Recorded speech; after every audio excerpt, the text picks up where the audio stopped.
नमस्कार। हम आज राज्य में संविधान के अनुच्छेद 356 के तहत राष्ट्रपति शासन की चर्चा करेंगे। इसमें कौन से तथ्य हमारे सामने हैं, राज्य में राष्ट्रपति शासन क्या होता है। भारतीय संविधान में अनुच्छेद 352 से 360 तक आपातकालीन उपबंधों के बारे में प्रावधान किए गए हैं। भारत में 1950 से 2020 तक 126 बार राष्ट्रपति शासन लगाया जा चुका है। भारत के 29 राज्यों में से 2 राज्य ऐसे भी हैं जहां आज तक राष्ट्रपति शासन नहीं लगाया गया। वह कौन से हैं? तेलंगाना व छत्तीसगढ़। भारत में राष्ट्रपति शासन की शुरुआत सर्वप्रथम 1951 में पंजाब राज्य से हुई। अनुच्छेद 356 के माध्यम से राज्य में राष्ट्रपति शासन लगाने का सिलसिला आज तक जारी है। भारत के संविधान में 3 प्रकार के आपातकालीन उपबंधों का उल्लेख किया गया है। पहला है, संविधान के अनुच्छेद 352 के तहत जब बाहरी आक्रमण, आंतरिक अशांति के समय आपातकाल की घोषणा की जाती है, जिसे राष्ट्रीय आपातकाल कहा जाता है। दूसरा, संविधान के अनुच्छेद 356 के तहत राज्यों में राष्ट्रपति शासन लगाया जाता है। और तीसरा है, संविधान के अनुच्छेद 360 के तहत देश में वित्तीय आपात का उल्लेख किया गया है, जो आज तक हमारे देश में नहीं लगा है। हम आज संविधान के अनुच्छेद 356 के तहत राज्य में लगने वाले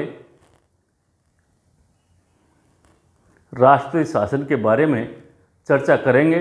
भारतीय संविधान के अंतर्गत राष्ट्रपति अनुच्छेद 356 व अनुच्छेद 365 के आधार पर 2 प्रकार से लगाया जाता है। संविधान में कहीं पर भी राष्ट्रपति शासन शब्द का उल्लेख नहीं है, लेकिन अनुच्छेदों के तहत की गई राष्ट्रपति की घोषणा को सामान्यतः राष्ट्रपति शासन कहा जाता है। संविधान के अनुच्छेद 356 के तहत यदि राष्ट्रपति आश्वस्त है कि राज्य सरकार संविधान के प्रावधानों के तहत शासन का संचालन करने में असमर्थ या संविधान के अनुरूप कार्य नहीं कर रही है, तो राष्ट्रपति शासन की घोषणा कर सकता है। राष्ट्रपति राज्यपाल की रिपोर्ट के बिना भी कार्रवाई कर सकता है। दूसरा, अनुच्छेद 356 की आवश्यकता तब भी पड़ती है जब किसी राज्य में विधानसभा अपना मुख्यमंत्री चुनने में असमर्थ तथा किसी भी दल या गठबंधन को बहुमत प्राप्त नहीं होता, या किसी वजह से उस राज्य में विधानसभा चुनाव करवाया जाना असंभव हो की स्थिति में इस शक्ति का प्रयोग राष्ट्रपति राज्यपाल की रिपोर्ट आने के बाद ही, उस रिपोर्ट पर केंद्रीय मंत्रियों की अनुमोदन के बाद ही संबंधित राज्य में राष्ट्रपति शासन की घोषणा कर सकता है। घोषणा के बाद 2 माह के अंदर संसद के दोनों सदनों के साधारण बहुमत से अनुमोदन होना आवश्यक है। यदि यह कार्य विघटित लोकसभा के दौरान होता है या लोकसभा स्वीकृति दिए बिना विघटित हो जाती है, तो राष्ट्रपति शासन की घोषणा लोकसभा की पहली बैठक के 30 दिन के अंदर, संसद के दोनों सदनों के साधारण बहुमत से अनुमोदन होना आवश्यक है। यदि यह कार्य विघटित लोकसभा के दौरान होता है या लोकसभा स्वीकृति दिए बिना विघटित हो जाती है तो राष्ट्रपति की घोषणा लोकसभा की विघटित हो जाती है, परंतु राज्यसभा में निश्चित समय में इसकी स्वीकृति लेना आवश्यक है। दोनों सदनों की स्वीकृति के बाद राष्ट्रपति शासन 6 माह तक चलता है। इसे अधिकतम 3 वर्ष तक 6-6 माह की अवधि में इसे 3 वर्ष तक 6-6 माह की अवधि में संसद की स्वीकृति के साथ मंजूरी लेने के बाद बढ़ाया जा सकता है। राष्ट्रपति शासन को 1 साल बाद 2 ही परिस्थितियों में बढ़ाया जा सकता है। पहला, संपूर्ण देश में या किसी पूरे राज्य में या राज्य के किसी हिस्से में राष्ट्रीय आपात लगा हो, या दूसरा, चुनाव आयोग ये प्रमाणित कर दे कि उस राज्य में चुनाव कराना कठिन है।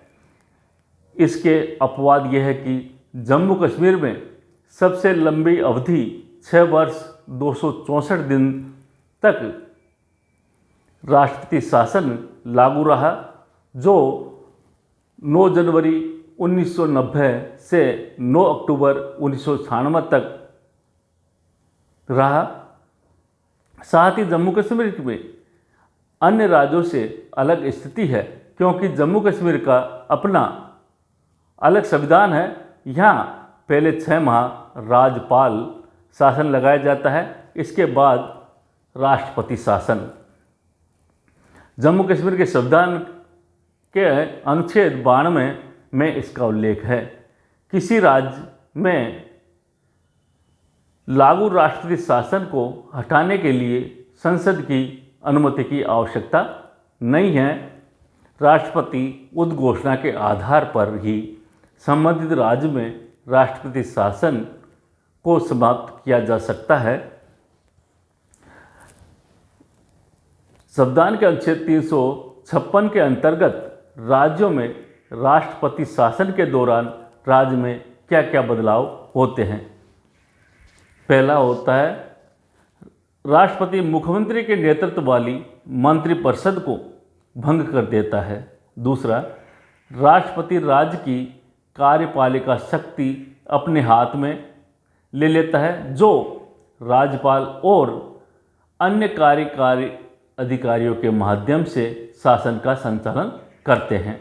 तीसरा, राज्य का राज्यपाल राष्ट्रपति के नाम पर राज सचिव की सहायता से अथवा राष्ट्रपति द्वारा नियुक्त किसी सलाहकार की सहायता से राज्य के शासन का संचालन करते हैं। यदि यही कारण है कि अनुच्छेद 356 के तहत की गई घोषणा राष्ट्रपति शासन कहलाती है। चौथा, राष्ट्रपति घोषणा कर सकता है कि राज्य विधायिका के कार्य जैसे बजट आवंटन प्रस्ताव, राज्य के लिए विधेयक आदि कार्य भारतीय संसद करेगी। पांचवा, संसद को यह अधिकार प्राप्त हो जाता है कि राज्य के लिए कानून बनाने की शक्ति राष्ट्रपति अथवा किसी नामित अधिकारी को दे सकती है। छठा, जब संसद नहीं चल रही है तो राष्ट्रपति अनुच्छेद 356 के तहत राज्य के लिए अध्यादेश जारी कर सकता है। यहाँ यह ध्यान रखना जरूरी है कि राज्य में इतने बदलाव होने के बावजूद भी राज्य में राष्ट्रपति शासन के समय भी उच्च न्यायालय की किसी भी प्रकार की शक्ति प्रभावित नहीं होती। राष्ट्रपति न्यायालय के किसी भी प्रावधान को निलंबित नहीं कर सकता। राष्ट्रपति संसद या अन्य किसी विशेष अधिकारी द्वारा बनाया गया कानून राष्ट्रपति शासन हटने के बाद भी प्रभावी रहते हैं, परंतु इसे राज्य विधानसभा संशोधन के माध्यम से पुनः लागू कर सकती है। 1977 में केंद्र में जनता पार्टी की सरकार बनने के बाद 9 कांग्रेस शासित राज्यों में राष्ट्रपति शासन लागू किया। तत्पश्चात 1980 में पुनः कांग्रेस की सरकार बनने के बाद 9 जनता पार्टी शासित राज्यों की सरकारों को अनुच्छेद 356 के तहत बर्खास्त किया गया। इससे यह साबित होता है कि पार्टियां बदले की भावना से अनुच्छेद 356 का दुरुपयोग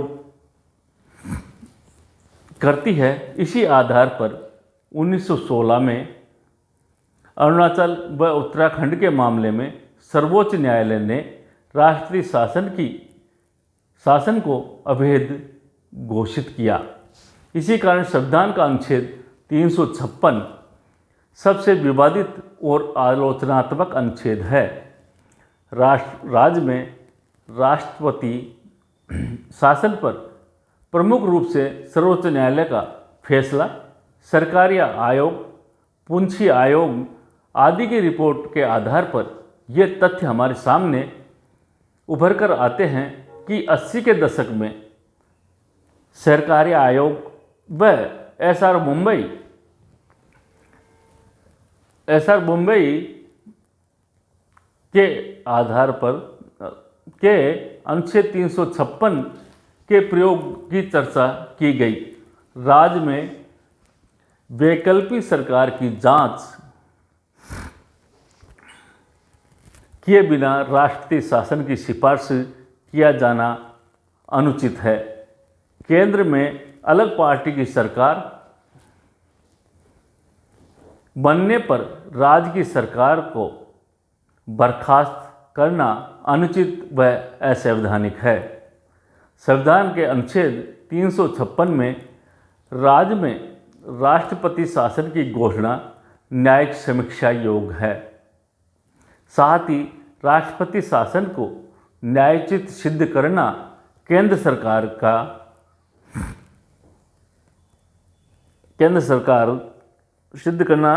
सरकार की ड्यूटी है।